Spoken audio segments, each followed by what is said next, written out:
안녕하세요. 자유 유튜브입니다.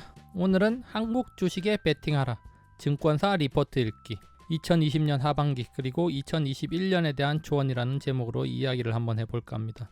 연말이 되면서 증권사에서 2021년 전망에 대해서 내놓고 있고, 골드만삭스에서 내년 한국 코스피 2800포인트까지 갈 것이다 이런 이야기를 하면서 한국에 대해서 비중 확대 의견을 내놓기도 했습니다. 자, 그러면서 한국 증시에 대한 관심이 높아지고 있는데요. 그렇다면 우리가 한국 시장에 대응하는 데 있어서 어떤 이야기들을 참고하면 좋을지 여기에 대해서 한번 생각해 보기 위해서 제가 증권사 리포트 몇 개 한번 가져와 봤습니다. 그 리포트를 살펴보면서 투자 전략을 세우는데 도움이 됐으면 하는 마음에서 영상을 한번 만들어 봤습니다. 자, 금요 리포트 1회입니다. 증권사 리포트를 읽는 것을 어려워하는 사람들이 많은 것 같아서 제가 주기적으로 증권사 리포트를 한번 읽어보는 시간을 가져보기 위해서 제목을 금요 리포트라고 한번 붙여봤습니다. 금요일마다 지난 일주일 동안의 리포트 중에서 주목할 만한 리포트 몇 개를 뽑아서 소개를 한번 해볼까 하는데요. 자, 월요일에서 목요일 동안 발간된 증권사 리포트 중에서 주목할 만한 리포트를 몇 개 선정해 볼까 합니다. 자, 종목 추천 리포트 아니고요. 시장 흐름 위주로 한번 살펴보면서 투자 전략을 세우는데 도움이 될 만한 그런 리포트에 대해서 한번 이야기를 해볼까 합니다. 자, 그래서 11월 둘째 주, 이번 주에 주목할 만한 리포트 제가 한번 3개를 뽑아봤습니다. 11월 11일 메리츠 증권에서 나온 전략공감 2.0 내용 중 일부를 한번 가져와 봤고요. 11월 11일 KB증권에서 나온 성장주 끝난 걸까라는 제목의 리포트 한번 가져와 봤습니다. 자, 그리고 11월 12일 메리츠증권에서 나온 전략공감 2.0 내용의 일부 한번 또 가져와 봤습니다. 그래서 이 3개의 리포트를 한번 종합해보고 우리가 향후 전략을 세우는데 어떤 도움을 받을 수 있을지 여기에 대해서 한번 생각해보면 좋을 것 같습니다. 리포트를 살펴보기 전에 제가 앞서 오프닝에서 이야기했던 골드만삭스 내용 한번 가져와 봤습니다. 골드만삭스 2021년 한국 전망 신흥국 한국이 먼저다 이런 내용인데요. 한국에 베팅을 하라는 겁니다. 2800 간다 골드만삭스 내년 증시 전망에 대한 이야기입니다. 골드만삭스가 아시아 경제 분석 한국과 대만 2021년 전망 보고서에서 한국에 대한 투자 의견을 비중 확대로 유지를 했답니다. 자, 그러면서 대만과 한국 모두 좋지만 한국의 반도체 익스포저가 더 크기 때문에 메모리 업황 회복에 따른 이익이 예상된다.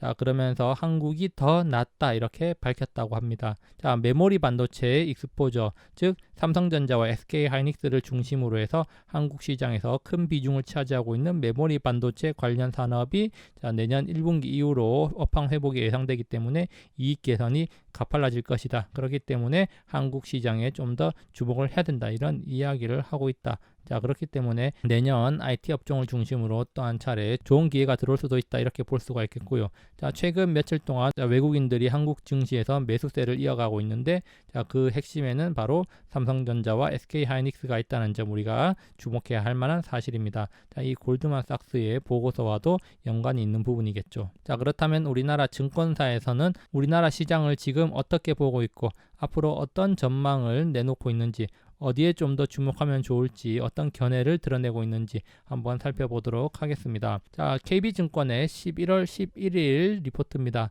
성장주는 끝났다.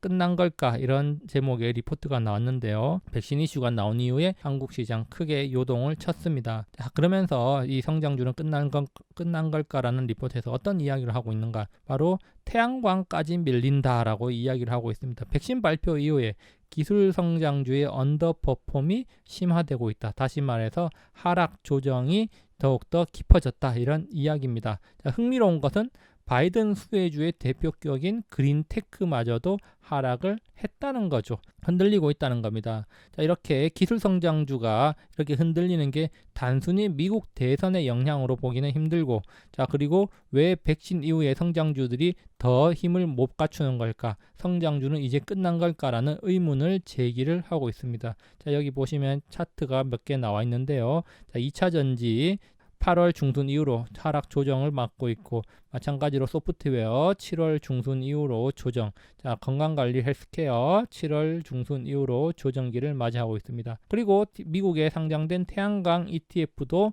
자, 바이든 당선과 무관하게 이미 10월부터 꺾여서 조정에 들어갔다, 이렇게 우리가 확인을 할 수가 있습니다. 자, 이렇게 지금 태양광을 포함한 향후 성장주로 불리던 것들이 지금 조정기를 맞고 있는데, 자, 이런 흐름 어떻게 우리가 해석을 해야 될까? 자, 여기에 대해서 한번 생각을 해보자, 이런 겁니다. 그래서 이 리포트는 한 장짜리 짧은 리포트이기 때문에 자, 이 내용만 잘 살펴보면 우리가 핵심을 잘 파악을 할 수가 있는데요. 자, 지금의 현상을 어떻게 이해해야 되냐?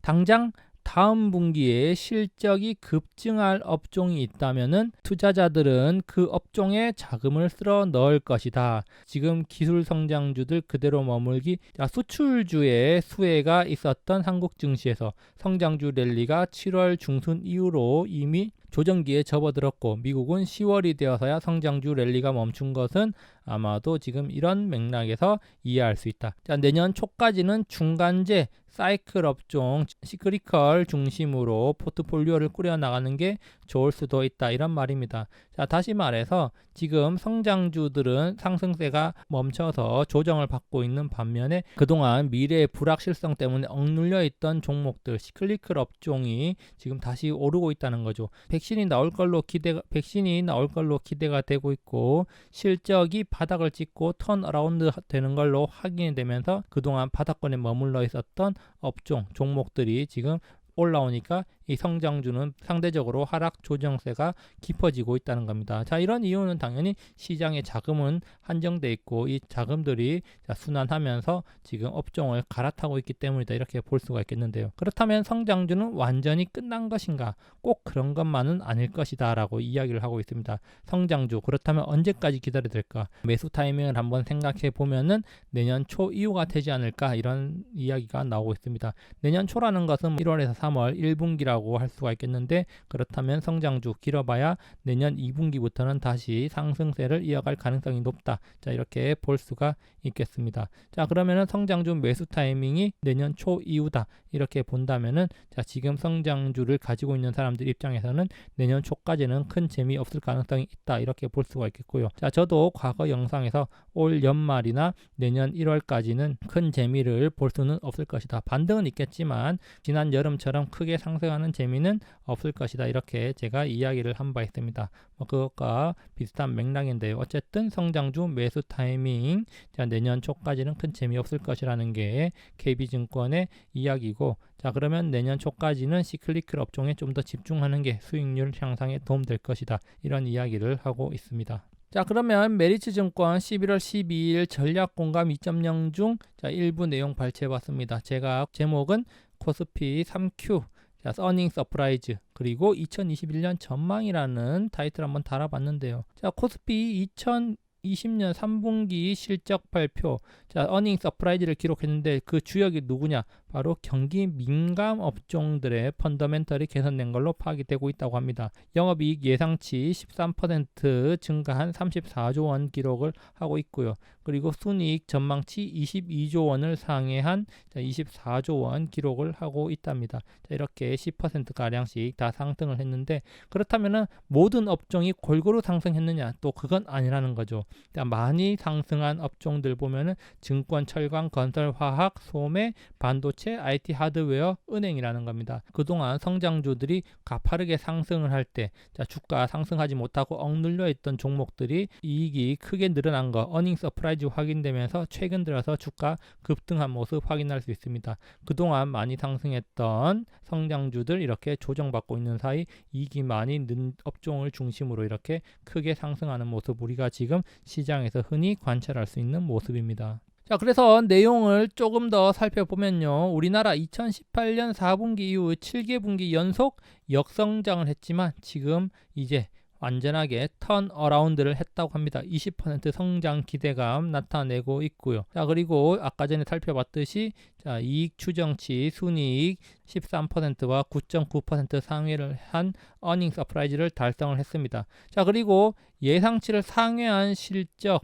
자, 특히 뭐에 주목할 필요가 있냐? 바로 증권, 철강, 화학, 소매 등 경기 민감 업종을 중심으로 실적이 양호했다는 점 우리가 주목할 필요가 있다는 겁니다. 경기 민감 업종, 그동안 코로나 이후로 제대로 상승을 못했던 업종들입니다. 이런 것들이 지금 빵빵 터지면서 치고 올라오고 있다는 점 주목을 해야 되는데, 치고 올라오는 이유는 바로 어닝 서프라이즈라는 겁니다. 자, 그래서 최근 들어서 운송, 화학, 증권, 철강, 경기 민감 업종 중심으로 이익 전망치 상향 조정이 나타나고 있다. 자, 주가가 상승하고 이익 전망치 내년에는 더 좋을 것이다. 이런 전망치가 상향되고 있다고 하죠. 그러면서 자, 외국인과 기관들 이런 업종을 많이 담으니까 어떻게 됩니까? 주가가 많이 올라가는 거죠. 개미들은 지금 다른 데 관심이 많이 가 있고 외국인과 기관들은 이런 거를 막 퍼담고 있었다는 겁니다. 자, 2021년 그러면 우리가 어떻게 대응하면 좋을까? 전년 동기 대비 40% 이익 성장이 예상되고 있는데,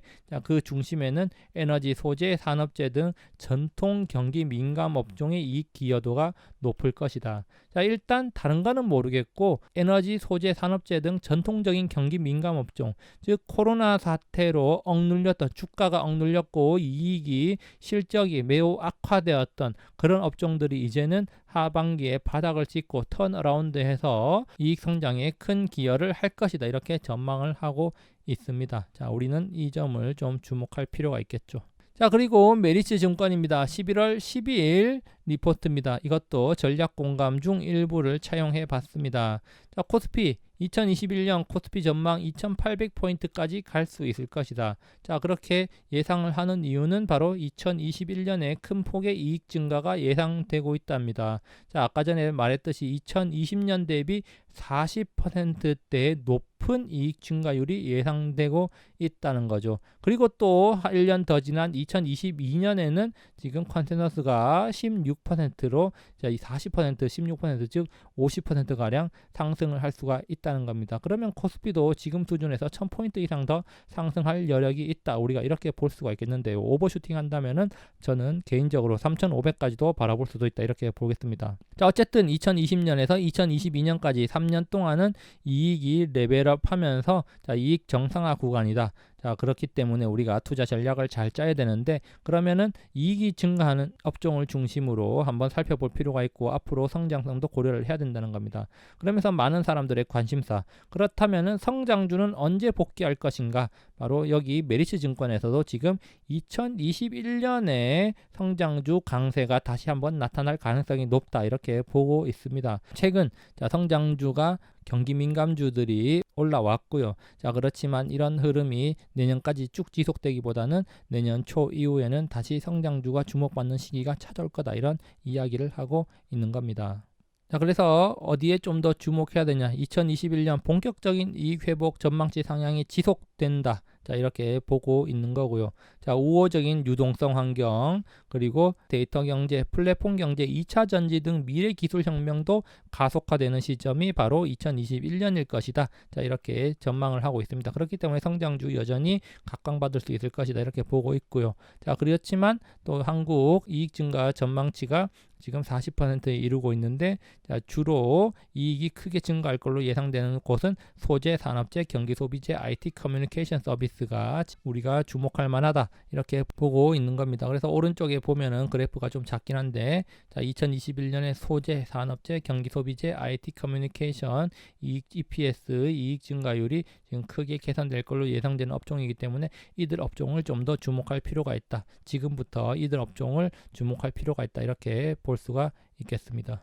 자, 그리고 여기서도 마찬가지로 앞에 이야기들을 그래프로 나타내는 건데요. 자, 올해 하반기, 자, 여름 이후로 지금 IT, 금융, 자동차, 소비재, 경기방어, 자, 이쪽이 전부 이익이 이렇게 증가하면서 주가도 같이 올라갔다는 점 우리가 주목할 필요가 있는데, 지금 순이익 증가 내년하고 후내년까지 IT, 자동차, 소재, 산업재 뭐 이런 것들 좀 더 주목해 보자, 이런 내용입니다. 자, 결국은 이익이 증가할 것들을 중심으로 내년 초까지 주목할 필요가 있고, 자, 내년 초 이후에는 성장주가 또다시 시장을 주도할 가능성이 있으니까 그것도 한번 주시를 해보자, 이런 이야기를 하고 있는 겁니다. 결론입니다.